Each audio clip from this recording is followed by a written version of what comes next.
एक दिन डोरेमोन ने एक ट्रायल फूड कंसल्टेंट को बुक किया। वो दावा करता है कि उसे हर तरह के खाने की परफेक्ट पेयरिंग का पूरा ज्ञान है। जैसे ही नोबिता और डोरेमोन ने कहा कि उन्हें हल्का और सादा नाश्ता खाना है, कंसल्टेंट तुरंत मेन्यू उठाता है और उस नाश्ते की मुलायम बनावट और कम चीनी वाले सौम्य स्वाद की तारीफ करने लगता है। फिर वो दोनों के सामने दो मोदक जैसे बंस रख देता है। दोनों बड़े उत्साह से एक एक बाइट लेते हैं, लेकिन तुरंत महसूस होता है कि इसमें तो कोई स्वाद ही नहीं है। असल में उनके अंदर कोई भरावन ही नहीं था, इसलिए उसे कम चीनी और हल्का कहा गया था। आखिरकार वो सिर्फ एक ट्रायल रोबोट था, उससे ज्यादा उम्मीद भी नहीं की जा सकती। इसके बाद नोबिता कहता है कि उसे जूस पीना है। कंसल्टेंट बताता है कि ये जूस इतना ताज़ा है कि इसमें मौसम की हवा तक महसूस होगी। नोबिता सोचता है कि डोरेमोन को ये बहुत पसंद आएगा, लेकिन जैसे ही वो पूरा गिलास पीता है, स्वाद बिल्कुल साधारण निकलता है। कथित मौसम की हवा दरअसल छत से आती ठंडी हवा थी। अब दोनों का मन पूरी तरह ठंडा पड़ जाता है। इसी बीच सुनियो का फोन आता है। वो कहता है कि उसे नोबिता के घर के फूड कंसल्टेंट से बहुत उम्मीदें हैं। अब मजबूरी में नोबिता को किसी तरह सबको खाना खिलाने की तैयारी करनी पड़ती है। तभी कंसल्टेंट जंगली स्टाइल के खाने का सुझाव देता है और सीधे दोनों को एक बारबेक्यू शॉप ले जाता है। वहाँ वो सिर्फ ब्रेड का बेस दिखाकर कहता है कि इसकी खुशबू के साथ खाओगे तो ये हैमबर्गर जैसा लगेगा। नोबिता को लगता है कि लोग उसे बेवकूफ समझेंगे, लेकिन तभी वो देखता है कि उसके सारे दोस्त पहुँच चुके हैं। साथ में सुनियो का फूड कंसल्टेंट भी आया हुआ है। सुनियो पूरे भरोसे से कहता है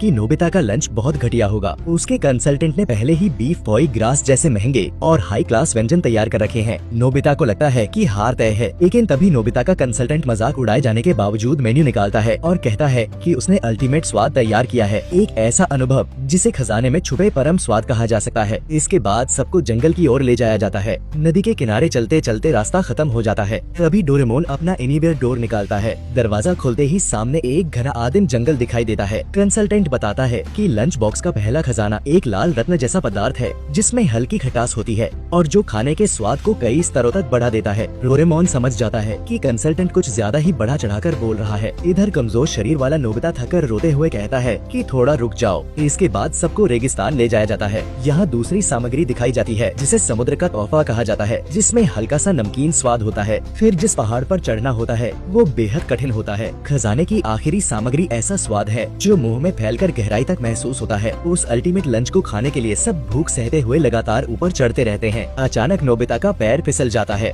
तुरंत सुनियो उसे मजबूती से पकड़ लेता है और जियान भी मदद के लिए आगे आता है। जायन कहता है कि इतना कष्ट सहकर मिलने वाला परम स्वाद सबको मिलकर ही चखना चाहिए। ये सुनकर नोबिता के अंदर फिर से हिम्मत आ जाती है। डोरेमोन को ये सब थोड़ा ज्यादा भावुक लगता है। काफी मेहनत के बाद सब किसी तरह पहाड़ की चोटी पर पहुँचते हैं। सबके हाथ पैर कांप रहे होते हैं, खड़े रहना मुश्किल हो जाता है। आखिरकार कंसल्टेंट अल्टीमेट लंच परोसता है, लेकिन ध्यान से देखने पर वो सिर्फ ओनिगिरी और पानी होता है। नोबिता गुस्से में टूट जाता है और कहता है कि इतना मजाक मत करो, लेकिन तभी वो देखता है कि बाकी सब शांति से ओनिगिरी उठाकर खाने लगे हैं। जियान के ओनिगिरी में आलू बुखारे का अचार, सुनियो के में नमकीन केल और शिजुका के में मछली के अंडों की उमामी भरावन होती है। तीनों मजे से खाने लगते हैं। नोबिता भी जल्दी से एक बाइट लेता है और वो स्वाद ऐसा होता है कि उसकी आंखों में आंसू आ जाते हैं। यहाँ तक कि साधारण सा पानी भी उसे बेहद मीठा और शुद्ध लगने लगता है। भूख जैसी भावना का इस्तेमाल करके साधारण खाने को भी असाधारण स्वाद में बदल दिया गया था। सुनियो मान जाता है कि वो पूरी तरह हार गया है। वो कहता है कि अब कुछ गर्म चाय पीनी चाहिए, लेकिन अगले ही पल सबको ध्रुवीय क्षेत्र में पहुंचा दिया जाता है, यह कहकर कि अत्यधिक परिस्थितियों में ही असली आनंद मिलता है। लेकिन इस तरह की कठिनाइयों का अनुभव अब कोई भी दोबारा नहीं करना चाहता।